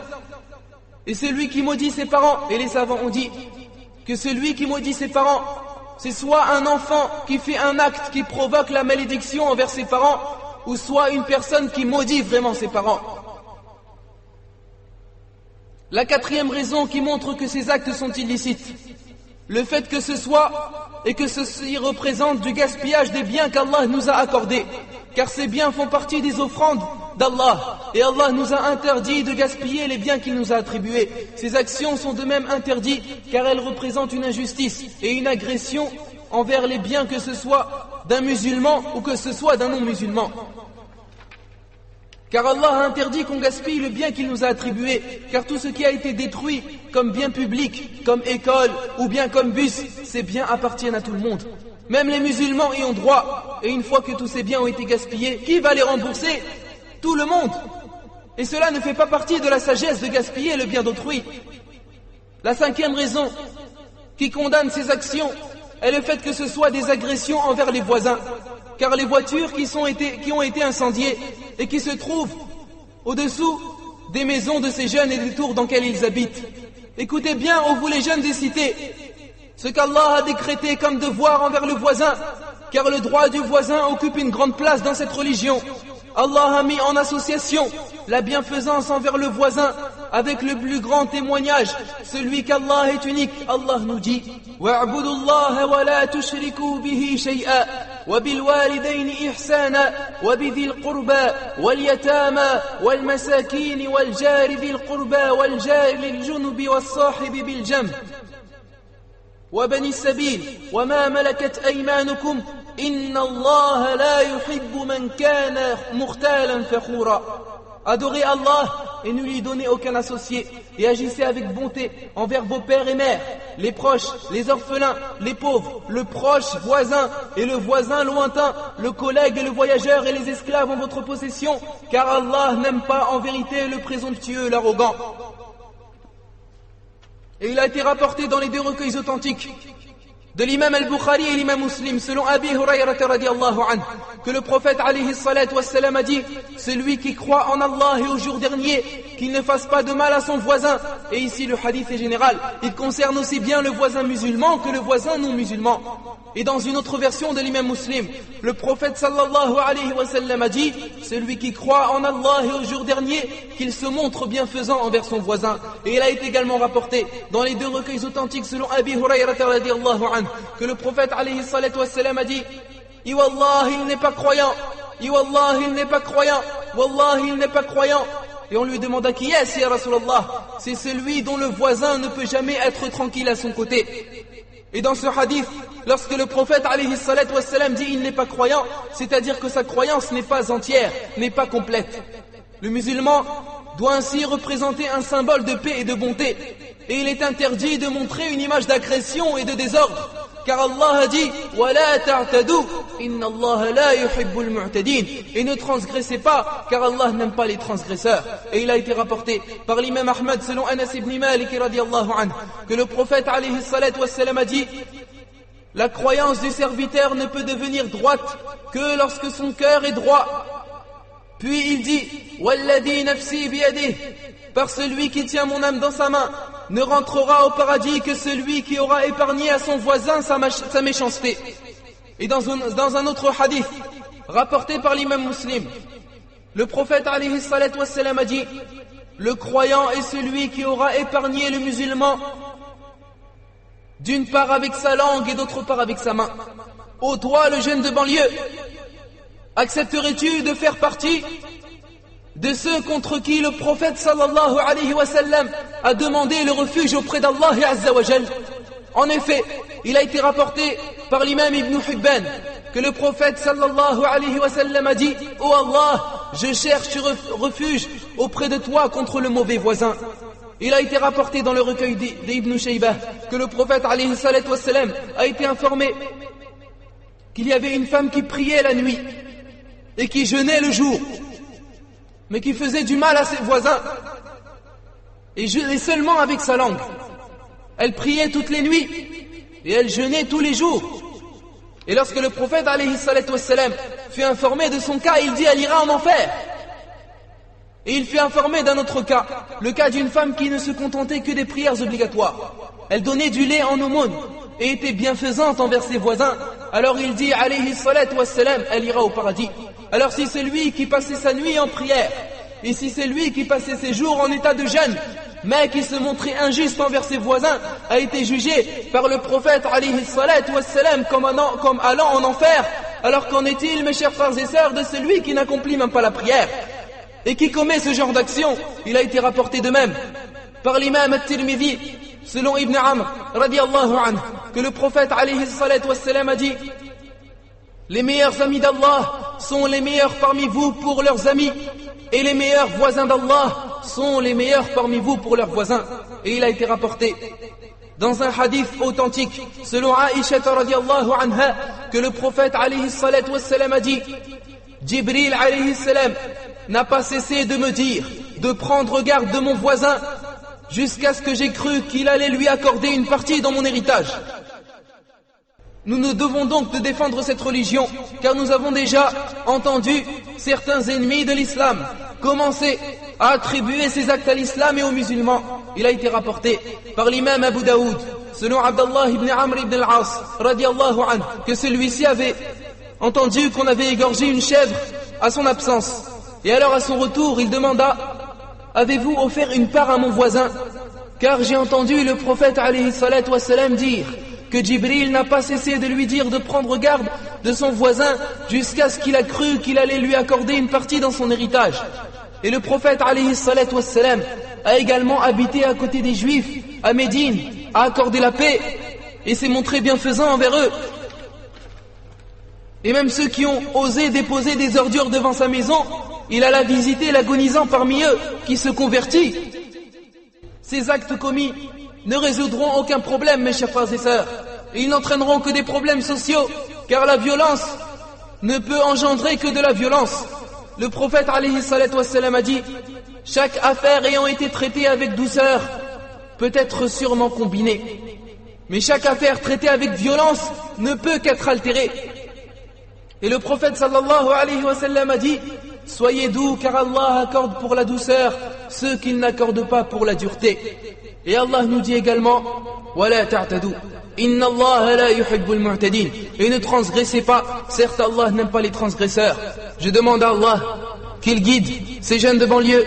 Et en tenant ces propos, j'implore à Allah son pardon ainsi pour moi ainsi que pour vous. وَأَقُولُ قَوْلِي هَذَا وَأَسْتَغْفِرُ اللَّهَ لِي وَلَكُمْ. الحمد لله وحده والصلاة والسلام على من لا نبي بعده وأشهد أن لا إله إلا الله وحده لا شريك له وأشهد أن نبينا محمدا عبد الله ورسوله صلى الله وسلم وبارك عليه وعلى آله وأصحابه وأحبابه وأتباعه وعلى كل من صار على ضربه واستنى بسنته واقتفى أثره إلى يوم الدين. أيها المسلمون, ô vous les musulmans, craignez Allah dans votre religion et dans l'image que vous présentez au monde. Un appel aux jeunes de banlieue à se repentir à Allah et à cesser de commettre des actions criminelles. Et vous n'atteindrez jamais certes vos objectifs. Et nous entendons certains attribuer cela à l'islam alors que l'islam en est innocente. Et je le crie à haute voix, certes ceux qui commettent ce genre d'action ne sont pas ceux qui fréquentent les mosquées. Bien sûr, ce sont plutôt des jeunes des rues et des cités qui n'ont pas eu d'éducation musulmane véridique. En effet, une éducation conforme à la religion ne peut pas pousser à commettre des actes criminels et à semer le désordre sur terre. Ces jeunes devraient être reconnaissants envers leur Seigneur pour toutes les richesses qu'il leur a accordées. N'est pas reconnaissant envers Allah celui qui n'est pas reconnaissant envers les gens. Ces jeunes, Allah leur a accordé le bien de l'islam, la bonne santé, un logement, des moyens de transport, des couvertures sociales. Ne reconnaîtra ces biens que celui qui les aura perdus ou bien le véritable croyant. Ô vous les jeunes de banlieue, avez-vous regardé de l'autre côté de la mer Méditerranée? Avez-vous vu dans quel milieu vit le monde arabe? Ont-ils eu autant de confort que vous? Ont-ils eu autant de biens que vous? Avez-vous vu le pourcentage de chômage chez eux? Ont-ils eu autant de privilèges que vous? Ont-ils eu autant de perspectives de travail que vous? Vous vous plaignez de ces tours et de ces maisons en disant qu'ils constituent des ghettos et vous dites qu'ils sont la cause de la violence et de l'échec social et scolaire. Mais tout cela est faux. Ces tours sont en réalité des maisons dans lesquelles on trouve tout le confort nécessaire pour un être humain. Subhanallah, 87 000 sont sous terre au Pakistan. Un peu plus de 2 millions vivent sans abri et n'ont rien pour se protéger contre le froid. Des musulmans en Afrique vivent sous les tentes. Pourquoi ne les regardons-nous pas? Que désirons-nous? La véritable cause n'est pas ces tours, ni les rassemblements des musulmans dans ces tours et dans ces cités, mais bien au contraire, ces rassemblements auraient pu être utilisés positivement pour l'éducation des enfants. Nous souhaiterions mettre ces jeunes face à la vérité. Si vous avez échoué dans la vie, et si vous n'êtes pas parvenu à avoir la bonne place que vous souhaitez, cela est entièrement de votre faute. Pourquoi voit-on des jeunes qui viennent des pays de l'Afrique, et quelquefois même en situation irrégulière, sans maîtriser la langue, qui arrivent à instituer une société et à fonder une famille? La vraie raison est que chez ces jeunes, il n'y a pas de défaut dans leur éducation. Comment donner raison à des jeunes qui ne dorment pas la nuit, qui passent leur nuit à traîner dans les rues, qui passent leur nuit à voler des portables, des manteaux, des chaussures, puis qui passent toute leur journée à dormir? Ils ne dorment pas la nuit, non pour prier, la nuit, non pour faire des bonnes actions pour la vie présente et la vie future. Cela est pour faire mal aux gens, en tout cas pour la plupart d'entre eux. Comment expliquez-vous qu'un jeune non pubère de 10 ou 11 ans traîne encore à 10 heures du soir dans les rues? Doit-on attendre, nous les musulmans, de lois interdisant la circulation des mineurs dans les rues pour retenir nos enfants chez nous? Pourquoi n'appliquons pas ce que le prophète alayhi salatu wassalam a prescrit? En effet, il a été rapporté que le messager d'Allah sallallahu alayhi wa sallam a dit: lorsque la nuit tombe, retenez vos enfants dans vos maisons, car c'est pendant ce moment que les démons s'établissent sur terre. Et de même, il faudra empêcher nos enfants d'avoir des mauvaises fréquentations. Et le prophète alayhi salatu wassalam a dit: le bon et le mauvais compagnon ressemblent à celui qui porte du musc pour le premier et celui qui chauffe le fer pour enlever les mauvaises impuretés pour le mauvais compagnon. Ô vous les pères, ô vous les mères, qu'attendez-vous pour bien éduquer vos enfants? Allah nous dit: Ya ayyuhalladhina amanu qu anfusakum wa ahlikum nara wa quduha an-nas wal hijara alayha malaikatun ghiladun shidad la ya'suna Allah ma amrahum wa yaf'aluna ma yu'marun. Ô vous qui croyez, préservez vos personnes et vos familles d'un feu dont le combustible sera les gens et les pierres, surveillés par des anges rudes et durs, ne désobéissant jamais à Allah en ce qu'il leur commande et faisant strictement ce qu'on leur ordonne. Il a été rapporté selon Ibn Amr radiyallahu anhu que le prophète alayhi salatu wassalam a dit: chacun de vous est un berger et chacun sera interrogé sur ce qu'il a gardé. L'homme est responsable de sa famille et la femme est responsable de sa maison. Ô toi qui laisses traîner ton enfant dans les rues, le laisses-tu sous l'influence des shayatines et des djinns? Tu seras certes questionné le jour du jugement dernier. La responsabilité des enfants est certes celle du père et de la mère. Si tous ces jeunes étaient dans la religion, les mosquées auraient débordé de fidèles. Laisser des enfants à l'abandon fait partie des plus grands actes de malhonnêteté. L'imam Ibn al-Qayyim, rahimahullah, a dit: il n'y a pas pire à faire pour un enfant que le fait de négliger son éducation. Et dans un hadith authentique, le prophète sallallahu alayhi wa sallam a dit à tout serviteur qu'Allah donne la responsabilité d'un groupe et meurt sans avoir accompli ce qu'il devait faire, Allah lui interdira son entrée au paradis. Acceptes-tu, ô toi le père, que ton enfant te fasse honte?